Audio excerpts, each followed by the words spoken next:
The rain hammered relentlessly against the wet asphalt, creating small rivers that snaked through the city gutters.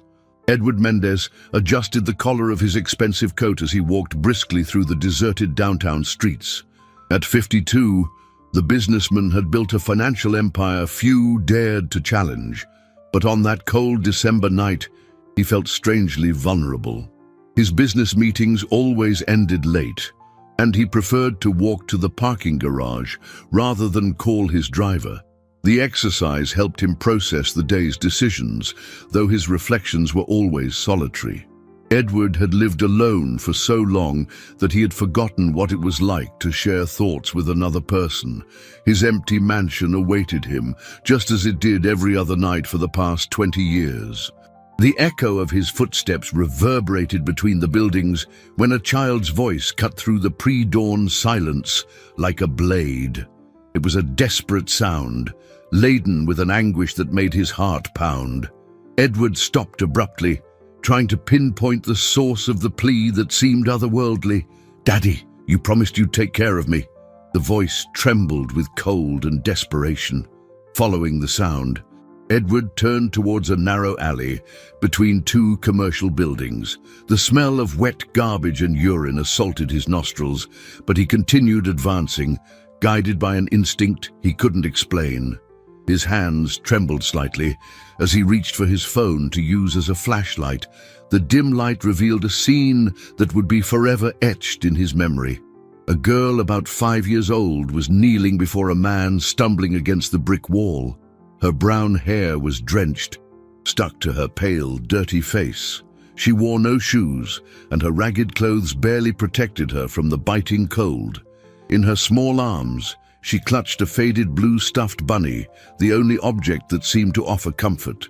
"Daddy, please, I'm hungry," the child pleaded, extending a trembling little hand towards the man. The man, clearly intoxicated, held a glass bottle and swayed precariously. His bloodshot eyes turned to the girl with a rage that chilled Edward to the bone. The businessman had never witnessed anything so disturbing in his sheltered and privileged life. "You deserve a beating for talking to me like that," the man yelled, his voice slurred by alcohol. "I'm your father, you ungrateful brat." Edward watched in horror as the man staggered up and lunged towards the child. The girl shrank back, clutching the bunny tighter, but didn't run. There was a resignation in her eyes that broke the businessman's heart. She had learned early on that she had nowhere to run. Without considering the consequences, Edward stepped out of the shadows and placed himself between the man and the child. His hands, which signed multi-million-dollar contracts with confidence, trembled as he shoved the drunkard back. The bottle slipped from the man's grasp and shattered against the wall, spilling shards of glass onto the wet ground. "Don't touch her," Edward said, his voice firmer than he expected. The man stared at him, trying to focus his blurry eyes. "Who are you? Stay out of my family." Ignoring the drunkard's words, Edward knelt beside the girl. Her large, frightened eyes watched him with a mixture of hope and terror. She had stopped crying, but her body still trembled violently. "It's okay," Edward murmured, extending his hand carefully. "I'll get you out of here." The girl hesitated, studying the stranger's face. Then, with a confidence that surprised him, she placed her tiny, cold hand in his. The touch was so fragile, Edward felt as if he were holding a wounded bird. As they emerged from the alley, Edward had no idea he had just found the person who would forever change his life. Fate had placed in his hands a responsibility he wasn't sure he was prepared to assume. The silence inside Edward's car was broken only by the sound of the girl's uneven breathing in the back seat. She had huddled in the corner, still clutching the blue bunny, and her large eyes kept tracking his every move in the rearview mirror. Edward adjusted the heater, noticing how she shivered, but didn't know what to say to reassure her. "What's your name?" he asked softly, lowering his voice so as not to frighten her. "Sophia," she replied in a barely audible whisper. "And you're not going to hurt me, are you?" The question hit Edward like a punch to the gut. What kind of life had that child lived for, that to be her first concern? He swallowed hard, feeling a mix of anger and sadness he had never experienced before. "Never, Sophia. I will never hurt you," he promised, looking at her through the mirror. "You're safe now." During the drive to his mansion, Edward tried to process what had happened. In 52 years of life, he had never dealt with a child. His routine was predictable: work, gym, business dinners, and loneliness. How would he care for a 5-year-old girl? What did she eat? How would he make her feel safe? When they arrived at the estate, Sophia observed the imposing house with amazement. The automatic lights illuminated the manicured garden, and she hugged the bunny tighter against her chest. Edward realized that, to her, that place must have seemed like another world. "Is this where you live?" she asked, her voice still trembling. "Yes, and you can stay here tonight, okay?" Sophia nodded, but Edward noticed she didn't let go of the door handle, as if ready to flee at any moment. Her mistrust was palpable, and he wondered how many times she had been let down by adults who were supposed to protect her. Inside the house, Edward turned on the lights in the foyer, and Sophia gaped at the crystal chandeliers and the polished marble. She walked slowly, her bare feet leaving small prints on the gleaming floor. The contrast between her battered appearance and the surrounding luxury was devastating. "You must be hungry," Edward said, trying to sound natural as he led her to the kitchen. "What do you like to eat?" Sophia shrugged. "Anything. I'm not picky." The simple answer revealed a history of deprivation Edward preferred not to imagine. He opened the refrigerator, which was practically empty. After all, he rarely cooked at home. He found some eggs, milk, and bread, deciding to make something simple a child might enjoy. While preparing scrambled eggs, Edward watched Sophia carefully explore the kitchen. She touched the appliances with reverence, as if they were sacred objects. When she approached the counter to watch him cook, he noticed small wounds on her arms and a scar on her forehead. "Does your bunny have a name?" he asked, trying to distract her from her own dark thoughts. "Blue," she replied, smiling for the first time. "My mom gave him to me when I was little." "Where is your mom now?" Sophia's smile vanished instantly. "Daddy said she left because she didn't like me anymore. Said she's never coming back." Edward felt a lump in his throat. The man's cruelty knew no bounds. How could someone make a child believe she was abandoned by her own mother? He served the eggs onto a colorful plate he found in the back of the cupboard.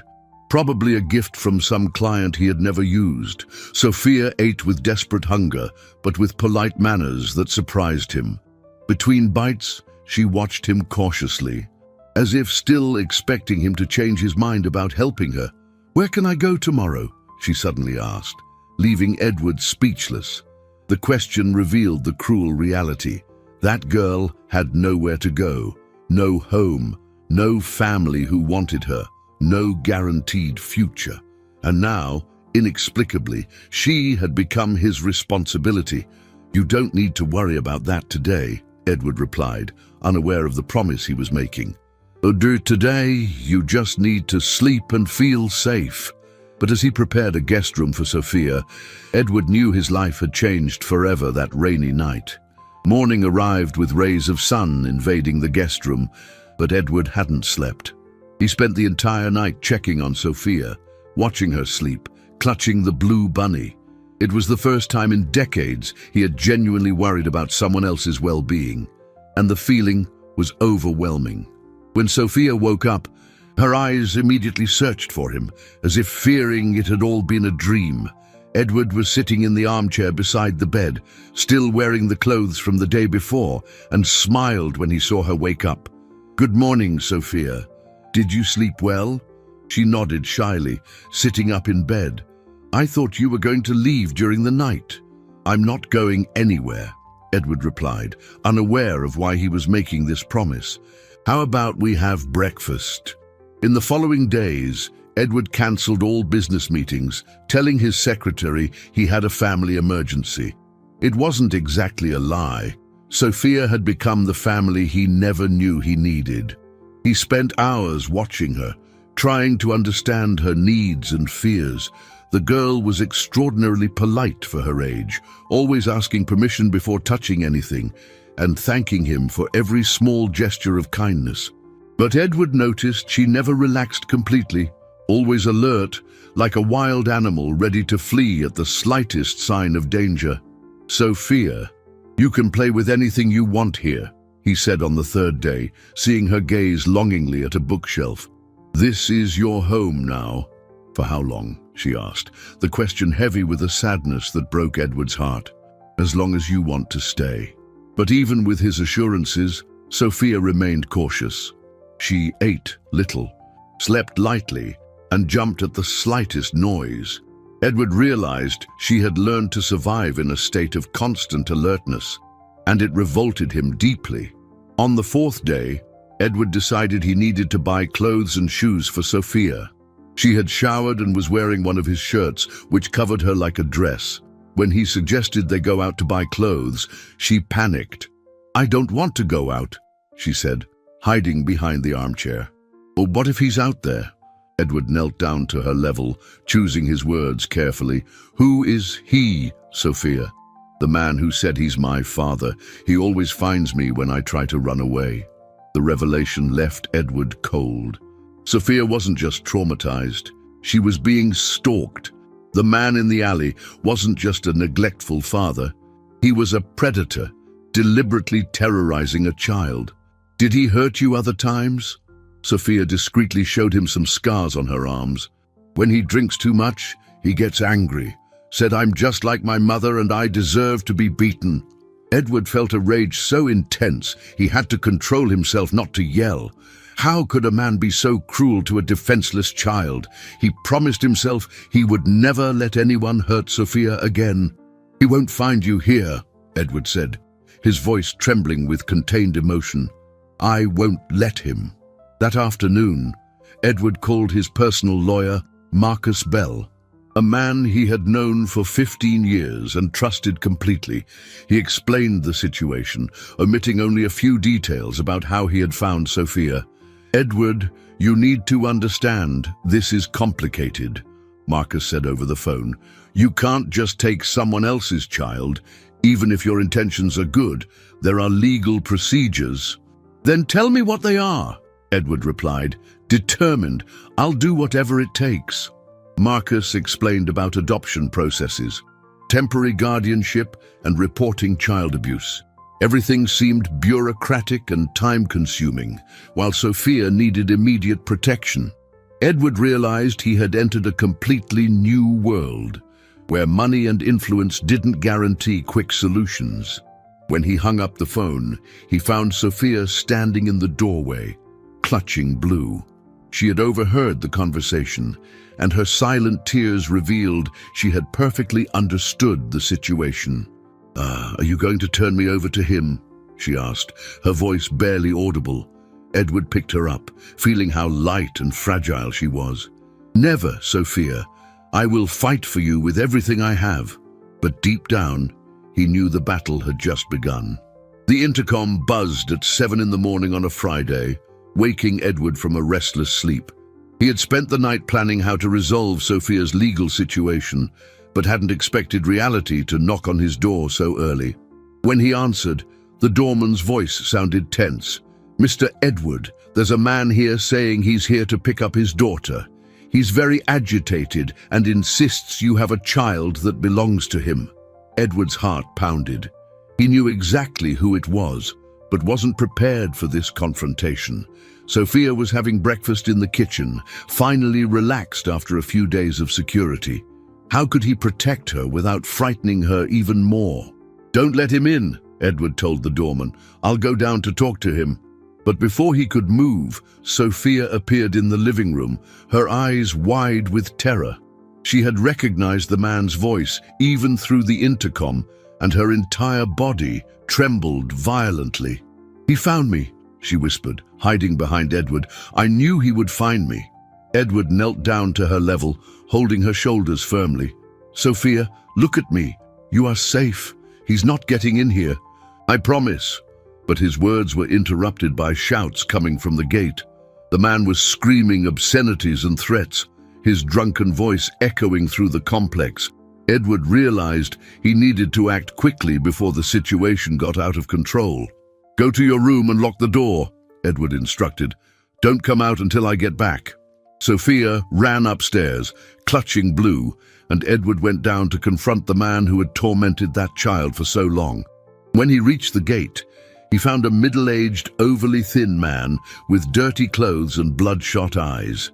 The smell of alcohol was nauseating even from a distance. "Where's my daughter?" the man yelled, gripping the gate bars tightly. "You can't keep her. She's mine." "She's not your property," Edward replied, trying to stay calm. "She's a child who needs care." "Care?" The man laughed bitterly. "You think you're better than me because you have money? I'm her father. I have rights." Edward looked at the man with disgust. Rights? What rights did someone who mistreated a child have? But he knew that, legally, the situation was complicated. The man was technically correct about having parental rights, even being a terrible father. "If you really care about her, you can visit when you're sober," Edward said, trying to negotiate. "But she's not going back to live in an alley." "She's coming back with me today." The man shook the gate violently. "If you don't hand her over now, I'm calling the police. I'll say you kidnapped my daughter." The threat hit Edward like a blow. Could he really be accused of kidnapping? He had taken Sophia from the alley without legal permission, driven only by the desire to protect her. From a legal standpoint, perhaps he was indeed a kidnapper. "You have 5 minutes to bring her out here," the man continued, his voice growing more aggressive. "Or I'm calling the cops, and you'll see what happens to rich folks who steal children." Edward went upstairs, his mind in a whirl. He found Sophia hiding under the bed, crying silently. He lay down on the floor beside her, speaking in a low voice. "Sophia, I need to tell you something important. That man said he's going to call the police. Will they take me away?" she asked, her voice muffled by the blanket. "I won't let that happen, but we might need to talk to some people." "Explain what happened." Sophia crawled out from under the bed, her eyes red from crying. "He always says no one will believe me, says I'm a liar and everyone will take his side." Edward felt a fierce determination grow in his chest. No matter what it took, he would not allow that child to return to a life of abuse and neglect. He discovered he had a much bigger heart than he imagined, and now he needed to use all his intelligence and resources to protect Sophia. "He's lying," Edward said, holding her small hands. "There are good people who will help us. You just need to trust me." But when the intercom buzzed again, announcing the police arrival, Edward realized the real battle was just beginning. 2 police officers entered Edward's living room, their gazes sweeping over the luxurious surroundings with a degree of suspicion. Sergeant Martinez, an experienced middle-aged man, took the lead in the conversation, while his partner, Officer Silva, took notes in a small notebook. "Mr. Edward Mendez," Martinez began, "we received a report that you are holding a child against the will of her biological father. May we speak with the girl?" Edward took a deep breath, trying to organize his thoughts. He knew every word would be crucial at that moment. "Of course, but first I need to explain the circumstances under which I found her." He recounted the alley incident, describing the deplorable state Sophia was in and the violence he witnessed. The officers listened in silence, but Edward noticed skepticism in their eyes. It was his word against that of a father who technically had legal rights over the child. "Where was the child sleeping before coming here?" Officer Silva asked. "In the alley.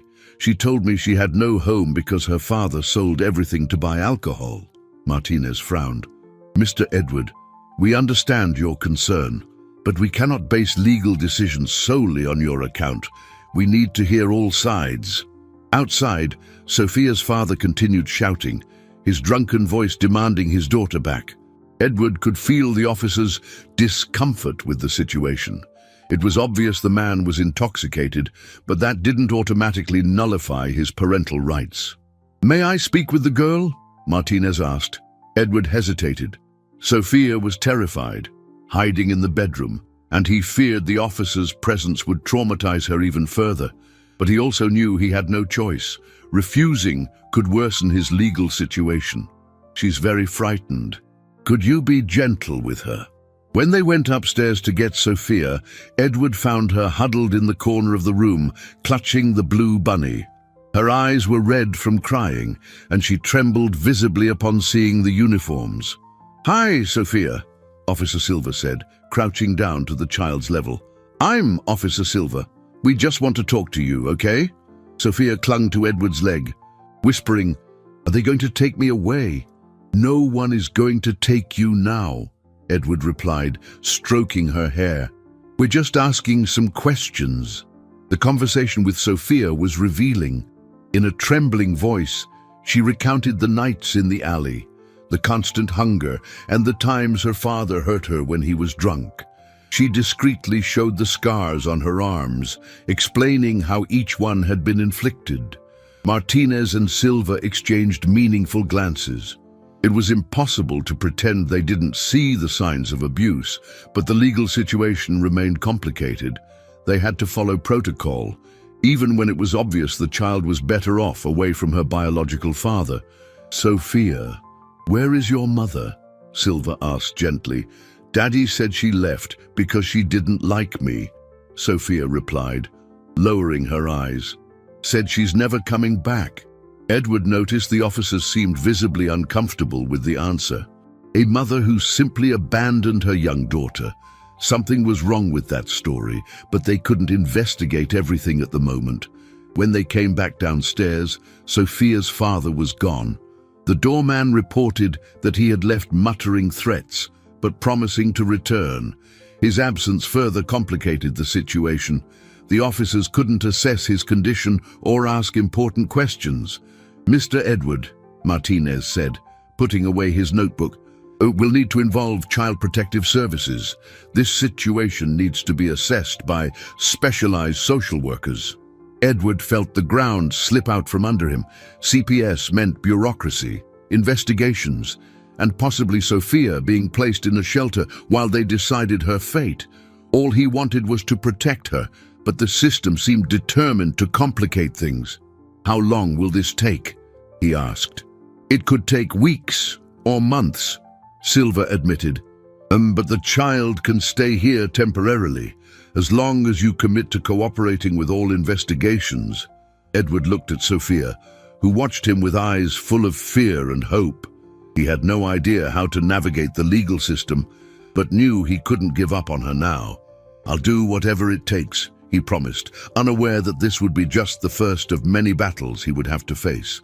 3 days after the police visit, social worker Carla Davis arrived at Edward's mansion with a folder full of forms and a professional expression that didn't reveal her intentions. She was a 40-year-old woman, experienced in child abuse cases, but also cautious with situations involving influential people. "Mr. Edward, I need to assess the conditions under which Sophia is living and better understand your motivation for taking care of her," Carla said, sitting down in the living room. Edward had prepared for this moment, organizing documents proving his financial and moral suitability. But he sensed Carla observing him with some skepticism, as if suspecting ulterior motives behind his generosity. "Is it natural for a single man, with no experience with children, to be so interested in a stranger?" she asked directly. The question hit Edward like a slap. He had feared his motives would be questioned, but didn't expect such a direct approach. He took a deep breath before answering. "Carla, I saw a child being mistreated and couldn't just ignore it. I know my situation is unusual, but my only motivation is Sophia's well-being." Carla took notes, but her expression remained neutral. "Where does she sleep? How do you organize the routine? Who takes care of her when you work?" Edward showed her the room he had specially decorated for Sophia, with children's furniture he ordered online. He explained how he had rearranged his schedule to be present, hired an experienced nanny for times he needed to leave, and enrolled Sophia in a nearby private school. "In just 1 week, you've structured a complete life for her," Carla observed. This shows dedication, but also raises questions about impulsivity. When Sophia was called to talk, Edward noticed how much she had changed in a few days. She was wearing colorful clothes, her hair shone clean and styled, and she had gained a little weight, but most importantly was the sparkle in her eyes. She no longer looked like a frightened animal. "Sophia, do you like living here?" Carla asked gently. "Very much," Sophia replied, hugging Blue. "Uncle Edward is good to me. He doesn't yell and always gives me food when I'm hungry." "And do you miss your father?" Sophia pondered for a moment. "I miss when he didn't drink. Sometimes he was nice and told stories, but when he drinks, he gets very angry." Carla asked more questions about the routine, Sophia's fears, and her plans for the future. The girl answered with touching sincerity, revealing details about her previous life that broke Edward's heart. "Uncle Edward said I'll be able to go to school and make friends," Sophia said, smiling. "I never went to real school before." After Sophia went out to play in the garden, Carla turned to Edward with a more serious expression. "I need to be honest with you. The girl's father visited the Child Protective Services yesterday, claiming you seduced her away from him." Edward felt his blood run cold. "That's an absurd lie. I know it probably is, but these allegations complicate the situation. He's demanding his daughter back and threatening to sue you for kidnapping and other more serious charges." The reality hit Edward like a hammer. He had underestimated that man's capacity for manipulation. It wasn't enough that he had mistreated Sophia. Now he was willing to destroy the reputation of anyone trying to help her. "What does this mean for Sophia?" Edward asked, trying to control the desperation in his voice. "It means we need to be very careful. I will recommend that she remain in your temporary care, but with constant supervision. Any slip-up could be used against you." Carla explained there would be surprise visits, weekly reports, and a complete psychological evaluation of Sophia. The process would be long and invasive, but it was the only way to protect both the child and Edward from the malicious accusations. When Carla left, Edward found Sophia in the garden, playing with a new doll. She ran to him with a radiant smile, unaware of the storms approaching.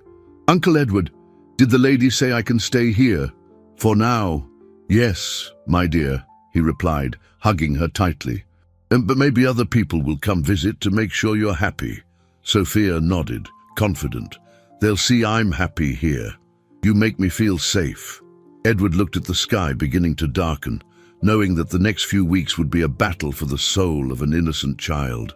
The discovery happened by chance when Edward was helping Sophia organize her few personal belongings. She had kept some crumpled papers in the inside pocket of Blue the bunny, documents she considered too important to leave behind.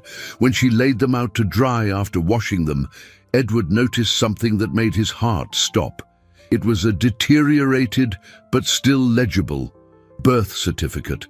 The father's name listed was not the man from the alley. It was Rafael Santos, deceased 3 years prior.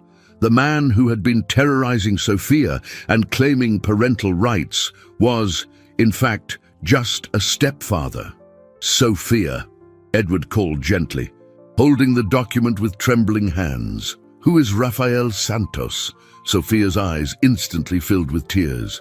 "He was my real daddy. He died when I was 2. Mommy was very sad." Edward felt as if the ground had disappeared from beneath his feet. "And the man from the alley? He married Mommy after Daddy died. At first, he was nice, but then he started drinking and getting angry with us. The revelation changed everything. If that man wasn't Sophia's biological father, he had no automatic parental rights. But this also meant there was a much more complex and dark story behind the girl's situation. "Sophia, where is your real mother?" Edward asked, bracing himself for an answer he feared hearing. "He said she left, but I heard him talking on the phone once," Sophia whispered, looking around as if still afraid of being overheard. "He told someone that Mommy was safely kept and that no one would find her." Edward felt a chill run down his spine. Sophia's words suggested something far more sinister than abandonment. That man hadn't just been neglectful. He had done something to Sophia's mother. That same afternoon, Edward called Marcus Bell, sharing the discovery. Marcus's reaction was immediate and alarming. "Edward, this changes the legal landscape completely. If this man isn't the biological father and the mother is missing, this could be a case of kidnapping or worse. We need to involve the police immediately." But when Edward tried to locate information about Sophia's mother, Helena Santos, he discovered something even more disturbing. There were records indicating she was admitted to a psychiatric clinic 2 years earlier, after her husband claimed she had developed severe mental disorders and posed a danger to her daughter. "As Uncle Edward, why are you sad?" Sophia asked, climbing onto his lap as he researched on the computer. Edward closed the screen, not wanting her to see the information about her mother. "I'm trying to better understand your story, my dear. Do you remember your mother?" Sophia's face lit up for the first time in days. "Mommy was beautiful and smelled like flowers. She used to sing me to sleep and braid my hair. But one day, men in white coats came to get her, and she screamed a lot." Edward hugged Sophia tightly, trying to process the gravity of the situation. The mother hadn't abandoned her daughter. She had been forcibly removed, likely against her will. The stepfather had orchestrated everything to gain full control over Sophia and, possibly, over the assets the girl had inherited from her biological father. When he put Sophia to bed that night, Edward stayed up late researching the clinic where Helena was admitted. What he discovered made him nauseous. The institution had a history of questionable admissions, always based on dubious medical reports provided by relatives interested in inheritance or child custody. The next day, Edward made a decision that would change the course of the entire investigation. He would visit the clinic personally, even knowing it could put him in danger. If Helena Santos was alive and institutionalized against her will, he needed to find the truth. But first, he needed to ensure Sophia's safety. The stepfather wasn't just a neglectful alcoholic. He was a dangerous man who had destroyed an entire family to satisfy his greed. And now that Edward possessed evidence that could destroy him, both he and Sophia were in real danger. As he watched Sophia sleep peacefully, clutching the blue bunny, Edward realized he had become part of something much bigger than he had imagined. He wasn't just saving a child. He was about to uncover a network of corruption and abuse that had shattered innocent lives. The battle that awaited him would be far more dangerous than any business negotiation he had ever faced. Edward left Sophia with Marina, the trusted nanny he had hired, and drove to St. Jude's Clinic, located 2 hours from the city. During the drive, his heart pounded erratically as he imagined what he might find. If Helena was indeed institutionalized against her will, how many years of suffering had she endured, separated from her daughter? The clinic was an old building surrounded by high walls, with an appearance more like a prison than a hospital. The receptionist, a middle-aged woman with a bored expression, barely looked up when Edward introduced himself. "I'd like to visit Helena Santos Silva," he said, trying to sound casual. "She doesn't receive visitors," the woman replied dryly. "Medical orders. The family has forbidden any outside contact." Edward had expected this answer. "I'm the family lawyer," he lied, quickly showing his ID. "I need information about her treatment for an inheritance lawsuit." The lie worked partially. The receptionist directed him to Dr. Thompson, the doctor responsible for Helena's case. When Edward entered the office, he found a 60-year-old man, balding, with nervous eyes that revealed discomfort with questions about his patients. "Helena Santos Silva has been under my care for 2 years, the doctor explained, consulting a file. Severe bipolar disorder with psychotic episodes. Her husband brought her in after she tried to assault their young daughter." Edward knew he was hearing lies, but maintained a neutral expression. "Can I speak with her? It's about the inheritance Sophia received from her biological father." Dr. Thompson hesitated, his fingers drumming nervously on the desk. She has moments of lucidity, but most of the time she is confused. Perhaps it would be better to speak directly with the husband. Actually, I'm here because the husband is under investigation for neglecting the child, Edward said, observing the doctor's reaction. The girl was found living on the streets. The change in Dr. Thompson's expression was instantaneous. He visibly paled and began flipping through papers with excessive nervousness. Edward realized he had touched a sensitive point. This is very concerning, the doctor murmured. Helena always asks about her daughter, says she needs to pick her up, that she's in danger.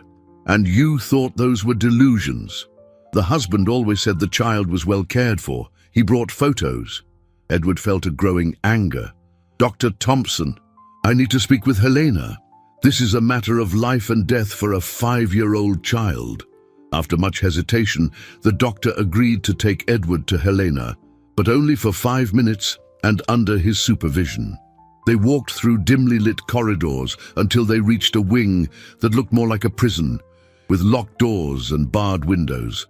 Helena Santos Silva was sitting in a plastic chair, staring out the window of her small, sterile room. When she turned to see who had arrived, Edward was shocked by her appearance. She was a young woman, perhaps 30 years old, but looked 50. Her eyes, however, were completely lucid and filled with hope upon seeing an unfamiliar face. "You came for Sophia?" she asked immediately, getting up with difficulty. "Please, tell me she's okay. I dream about her every night." Edward looked at Dr. Thompson, who seemed increasingly uncomfortable. "Helena, Sophia is safe with me, but I need to know the truth about what happened." "He brought me here by force," Helena said, grabbing Edward's arm. "Said I was crazy, that I tried to hurt my daughter. But it's a lie. I would never hurt Sophia. He wanted to get rid of me to get Sophia's inheritance." Dr. Thompson tried to interrupt. "Helena, you're having another episode." "I'm not crazy," Helena yelled, tears streaming down her face. "He gave me strange medication. Hit me when Sophia wasn't looking. I tried to run away with her, but he found us." Edward felt like he was putting together a terrible puzzle. What inheritance did Sophia inherit? Raphael left a savings account and life insurance, Helena explained quickly. It was almost $100,000. He said it was to ensure Sophia's future, but that man wanted it all. The final revelation dropped like a bomb. It wasn't just about abuse and neglect. It was an elaborate case of embezzlement and false imprisonment. The stepfather had institutionalized Helena to gain legal access to Sophia's money, using the child as collateral for his vices. "Dr. Thompson," Edward said, his voice filled with authority, "I need Helena's complete medical records, and I need to know who authorized this admission." The doctor was visibly panicked now. I just followed protocols." The husband brought documents. Edward realized he had only uncovered the tip of the iceberg. How many other patients were institutionalized under questionable circumstances? How many families had been destroyed by this scheme? But his priority now was to reunite Helena and Sophia and ensure both were safe before the stepfather discovered that his web of lies was unraveling.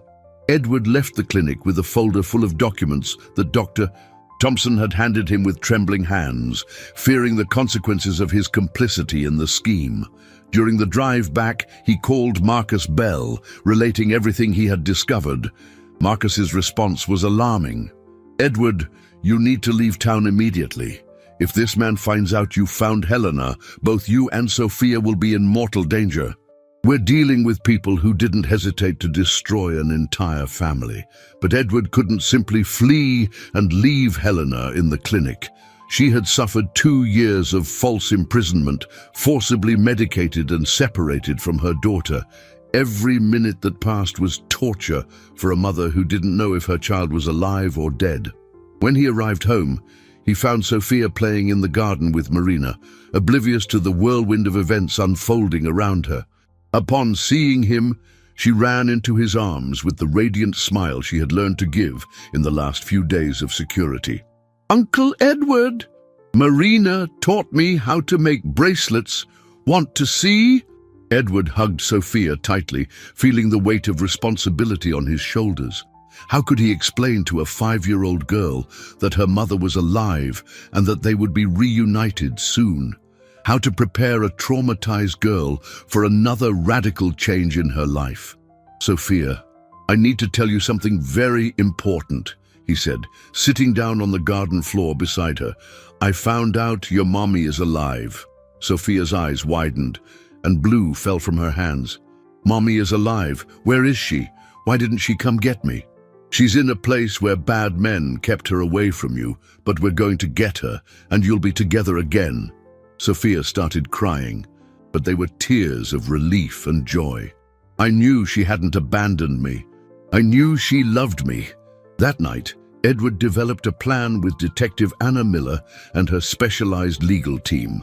They would file a lawsuit to free Helena while simultaneously reporting the clinic's illegal admission scheme. But they knew they had to act quickly before those involved destroyed evidence. The call came at 2 in the morning. The intercom buzzed insistently, and the doorman's voice sounded nervous. Mr. Edward, there are several men here saying they are social workers. They have a court order to take the girl. Edward felt his blood run cold. It was 2 in the morning. Social workers didn't conduct removals in the middle of the night. He looked out the window and saw 3 cars parked in front of the gate. He immediately recognized one of them. It was the stepfather's old dented car.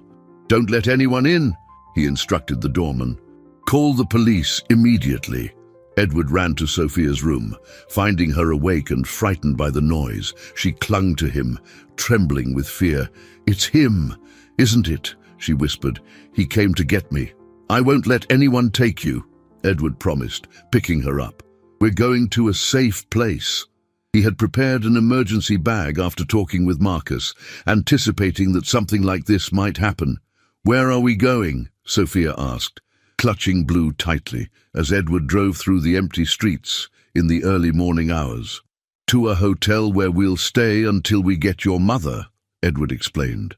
But when they arrived at the hotel Marcus had booked, they discovered their reservation had been cancelled.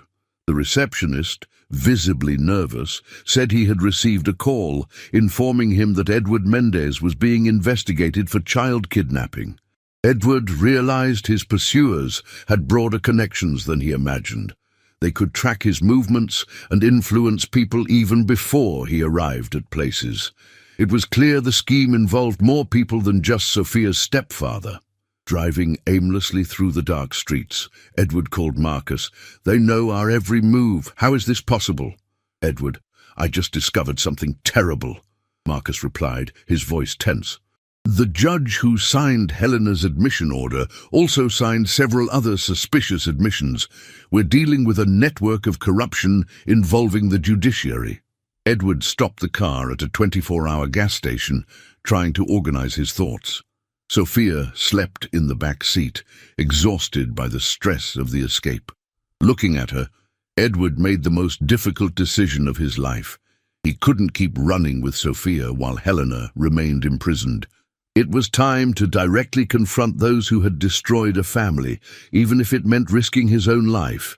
But first, he needed to ensure Sophia's absolute safety, far from the reach of those who saw her merely as a means of blackmail and control. Edward was about to start the car when a soft knock on the window made him jump. Outside, a woman of about 50 years held up a civil police badge. Detective Anna Miller had kind but determined eyes and made a gesture for him to roll down the window. Mr. Edward Mendez, I'm Detective Miller.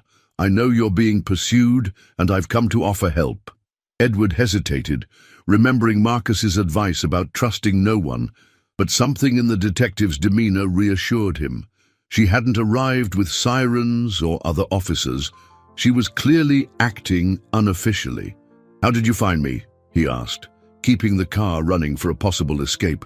I've been investigating this scheme for months, Anna Beatrice explained. Several families have reported forced institutionalizations and disappearances of children. When I learned you visited St. Jude's Clinic today, I knew our cases were connected. Sophia woke up in the back seat, rubbing her eyes. Upon seeing the officer, she hid behind the seat, still traumatized by previous experiences with authorities who hadn't protected her. "It's okay, my dear," Edward said, stroking her hair. "This lady came to help us." Anna Beatrice crouched down to the window level, addressing Sophia directly in a soft voice. "Hi, Sophia. I'm looking for your mommy too. Do you want to help us save her?" Sophia's eyes lit up with hope. "Do you know my mommy? I know where she is, and I know she's suffering far from you. But I need both of you to help me free her." The detective explained she had built a solid case against the corruption network, but needed more evidence to arrest everyone involved. Edward was the key to connecting Sophia's stepfather to the larger scheme, as he had meticulously documented everything. "How many other families are suffering?" Edward asked. "At least 15 confirmed cases in the last 3 years. Always the same pattern. A relative interested in inheritance or benefits forcibly institutionalizes the family member who has legal rights over children or assets." Anna Beatrice took them to a safe house the police used to protect witnesses. It was a discreet location with 24-hour security where Sophia could stay safe while they planned Helena's rescue. "When are we going to get Mommy?" Sophia asked, hugging Blue as she observed the new environment. "Very soon," the detective promised. "But first, we need to make sure you both will be safe forever." Edward spent the night planning with Anna Beatrice and her specialized team. They discovered the scheme involved not only the clinic, but also corrupt county clerks that falsified documents, doctors who provided fraudulent reports, and even Child Protective Services employees who facilitated illegal child removals. "Sophia's stepfather is just a pawn," Anna Beatrice explained. "The real leader is Dr. Richard Vance, owner of several private clinics. He offers solutions for families who want to get rid of inconvenient relatives." Edward felt nauseous imagining how many innocent people were suffering in institutions controlled by that man. Helena was just one victim among dozens, perhaps hundreds. "How will we prove all this?" Edward asked. "With your help. You're going to meet Sophia's stepfather, pretending you want to negotiate. We'll record everything, get evidence that he's blackmailing you and exploiting the child." The idea of meeting that man disgusted Edward, but he knew it was necessary, not just to save Sophia and Helena, but to stop other families from being destroyed. "And what if something goes wrong?" Edward asked, looking at Sophia, who slept on the sofa. "It won't," Anna Beatrice replied with determination. "We have a prepared team, state-of-the-art equipment, and you won't be alone at any moment."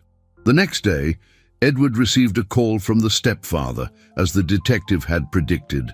The man was desperate, knowing his web of lies was unraveling. "You have until tomorrow to give me the girl and $50,000, he said, his voice thick with alcohol and desperation. "If you don't, you'll never see daylight again, and the brat will disappear forever." Edward took a deep breath, remembering Anna Beatrice's instructions. "Udi, where do you want to meet? The same alley where you found her, midnight, and come alone, or the deal is off?" When he hung up, Edward looked at Sophia, who was playing with a new doll the detective had bought. Soon, that brave girl would have her mother back and a real chance to be happy. But first, he needed to face the man who had caused so much suffering, knowing that one wrong word could ruin everything. The rain fell again that night, creating the same somber atmosphere as 3 weeks ago, when Edward had found Sophia for the first time. At 11:45 p.m., he positioned himself at the entrance of the alley, wearing a nearly invisible microphone connected to Detective Anna Beatrice's team, who were strategically positioned in the surrounding buildings. "Remember, Edward," Anna Beatrice's voice said through the earpiece, "let him speak first. We need him to confess as much as possible." Edward took a deep breath, trying to control his nerves. His life had transformed completely in the past few weeks. From a solitary businessman, he had become a protective father, And now he was about to become the key to dismantling a criminal network that destroyed entire families. The stepfather appeared punctually at midnight, stumbling slightly, but more sober than Edward had ever seen him. His eyes held a dangerous determination, like a cornered animal with nothing left to lose. "Where's my money?" he asked without preamble, approaching Edward aggressively. "First, I want assurances," Edward replied, following the agreed-upon script. "How do I know you won't keep blackmailing me after I pay?" The man laughed bitterly. "Because if you don't pay now, I'll make the brat disappear like I did with her mother, and it won't be in some fancy clinic this time." Edward felt a chill, but forced himself to continue. "What did you do to Helena? The troublesome one. She's rotting in a padded cell, drugged out of her mind. Dr. Vance guarantees she'll never get her right mind back. And you know why? Because she tried to stop me from getting the money that's rightfully mine." Edward feigned ignorance, though he already knew about Sophia's inheritance. $100,000 the idiot first husband left for the brat. That money is mine. I took care of her for 2 years. I deserve to be paid for my trouble. The detective had instructed Edward to get him to confess about other cases, to strengthen the evidence against the entire network. "How did you manage to get Helena institutionalized without anyone suspecting?" The stepfather boasted, clearly proud of his scheme. "Dr. Vance has contacts everywhere. Judges, doctors, social workers. They're all in his pocket. We institutionalize whoever we want for as long as we want. We've already done it to over 20 people who got in the way of family plans." Edward forced himself to remain calm while listening to that monstrous confession. 20 people, 20 families destroyed by the greed and cruelty of those criminals. "And what if I don't pay? Then the brat will have an accident. She'll be found in the river in a few days, and you'll be charged with kidnapping and murder. Dr. Vance has already prepared the false evidence." It was at that moment Edward realized he was dealing with a psychopath completely devoid of humanity. That man was planning to murder a 5-year-old child just for money. "All right," Edward said, feigning acceptance of the blackmail, "but I want to see Helena first, to make sure she's alive." "You're smarter than I thought," the stepfather said, pulling out an old cell phone. "Dr. Vance is waiting for your call. He'll explain the conditions for you to see the lunatic." As the man dialed, Edward heard Detective Miller's voice in his earpiece. "Perfect, Edward. We have everything recorded. Now let's arrest him." But at that moment, the stepfather noticed something strange in Edward's behavior. Perhaps it was the lack of genuine fear, or the way he maintained a strangely calm demeanor for someone being blackmailed. "You're recording, aren't you?" he yelled, pulling a knife from his pocket. "You betrayed me!" Edward tried to pull back, but the man was faster, grabbing him by the arm and pressing the blade against his neck. "If there are cops here, they'll watch you die." "Police! Armed suspect!" Detective Miller shouted over the radio, and immediately the alley filled with lights and sirens. The stepfather panicked, using Edward as a human shield as he tried to find an escape route. "I'll kill him!" "I swear I'll kill him." "Drop the weapon!" Detective Miller shouted, approaching with her pistol drawn. "You're surrounded." It was then that Edward remembered the self-defense classes he had taken years before. With a swift move, he managed to break free from the man's arm and shove him against the wall. The knife clattered onto the wet ground, and seconds later, the stepfather was handcuffed and being led to the patrol car. "You don't understand," he screamed as he was placed in the car. "Dr. Vance has protection everywhere. He'll get out of this, and you'll pay dearly." Edward leaned against the alley wall, breathing heavily. He had just faced the man who had terrorized Sophia for years, and finally, the girl was free from his threats. But the battle wasn't over yet. Dr. Vance and his corruption ring still needed to be dismantled, and Helena was still imprisoned, waiting for freedom and reunion with the daughter she hadn't seen in 2 years. The morning after the confrontation in the alley, Edward woke up at the safe house to find Sophia playing calmly on the floor. while Detective Miller organized an operation that would change the fate of dozens of families. The evidence collected the previous night was sufficient to obtain search and seizure warrants against the entire criminal network. "Today's the day, Sophia," Edward said, kneeling beside her. "Today, we're going to get your mommy." Sophia's eyes lit up with a hope that had been suffocated by 2 years of separation. "Will she remember me? I've grown so much." "Mothers never forget their children," Edward replied, hugging her. "She thought of you every day." At 10 in the morning, a task force composed of police officers, district attorneys, and forensic doctors simultaneously headed to 5 locations: St. Jude's Clinic, Dr. Vance's office, 2 suspect county clerk offices, and a security company that supplied corrupt employees to the institutions. Edward accompanied the team going to the clinic, bringing Sophia so she could reunite with her mother immediately after her release. During the drive, he prepared the girl for what she might encounter. "Your mother might be weak or confused because of the medication they gave her," he explained gently. "But when she sees you, she'll be okay again." When they arrived at the clinic, they found Dr. Thompson trying to destroy documents in the parking lot. Detective Miller apprehended him immediately, while her team spread throughout the building to locate all patients admitted irregularly. Edward followed the officers through the corridors he had walked the day before, but this time with Sophia holding his hand tightly.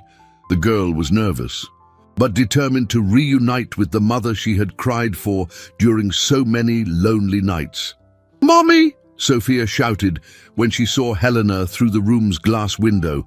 Helena was sitting in the same plastic chair, staring outside. But when she heard her daughter's voice, she turned around with an expression of utter disbelief. "Sophia, my girl?"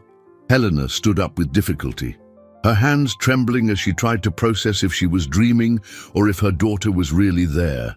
When the door opened, Sophia ran into Helena's arms, and they both broke down in tears. Edward watched the reunion with tear-filled eyes, realizing that this moment justified all the risks he had taken.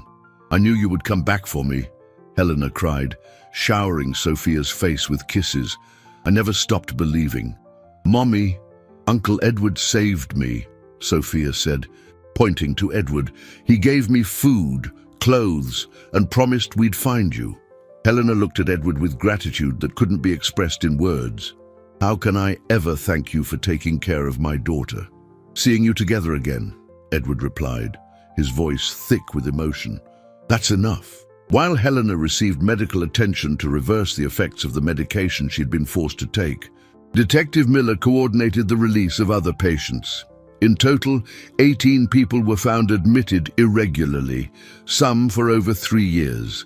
Dr. Vance was arrested at his office, attempting to transfer money to offshore accounts. During the search, files were found detailing hundreds of cases of fraudulent admissions, document forgery, and embezzlement of inheritances and benefits. "This operation will make history," Detective Miller told Edward. "You helped dismantle one of the country's largest family exploitation rings." But for Edward, what truly mattered was happening in the clinic's garden, where Sophia was showing Helena the bunny blue, recounting all the adventures they had shared during their separation. "He gave me courage when I was scared," Sophia explained, "and he always reminded me that you loved me." Helena hugged her daughter tightly, whispering promises that they would never be separated again. "Let's go home, my princess. Let's build a new life." Edward watched mother and daughter walk hand in hand towards the car that would take them to freedom, and felt a profound satisfaction that no business success had ever provided. He had discovered that true wealth wasn't in his bank accounts, but in the ability to use his resources to protect the most vulnerable. When they arrived at the police station to formalize Helena's release and Sophia's permanent custody, Edward realized his journey as protector was coming to an end. Sophia would return to her biological mother's care, as she should. But then Helena asked a question that changed everything. "Edward, would you like to be Sophia's godfather? After all you've done for us, you've become family." Edward looked at Sophia, who smiled hopefully, and at Helena, who watched him with sincere gratitude. At that moment, he realized he had found something he had sought his entire life, a true family, built not by blood ties, but by the bonds of love and mutual care. 3 months had passed since Helena's rescue, and life had found a new rhythm for everyone. Edward was in his mansion, helping Sophia with her math homework, while Helena prepared dinner in the kitchen. The house that once echoed with loneliness now vibrated with laughter, conversations, and the soft music Helena liked to listen to while cooking. "Uncle Edward, this problem is really hard," Sophia complained, pouting as she looked at the numbers in her notebook. "Let's think about it together," Edward said, sitting beside her. "If you have 5 dolls and your mum gives you 3 more, how many do you have in total?" Sophia counted on her fingers, concentrating. 8. "But I prefer playing with Blue." The blue bunny occupied a place of honor on the shelf in Sophia's new room, in the house Edward had bought for Helena and her to live in. It was a smaller residence than his mansion, but full of light and warmth, located in the same neighborhood so they could see each other every day. "And the other cases?" Helena asked, serving dessert to everyone. 17 families have been reunited," replied Detective Miller, who had become a close friend. Dr. Vance was sentenced to 15 years in prison, and the entire network was dismantled. Sophia's stepfather got 8 years for extortion and threats. Edward watched Sophia playing on the floor with a new doll, completely oblivious to the legal complexities that had determined her fate. She had transformed into a normal child, curious and cheerful, who went to school every day and had made several friends. "Uncle Edward," Sophia said, running to him after dinner, "my teacher asked me to write about my family. Can I write about you too?" "Of course, Princess, but remember to say that your mother is the most important person in your life." "I'm going to write that I have 2 most important people," Sophia replied, smiling. "Mommy and my heart dad." Edward felt tears prick his eyes.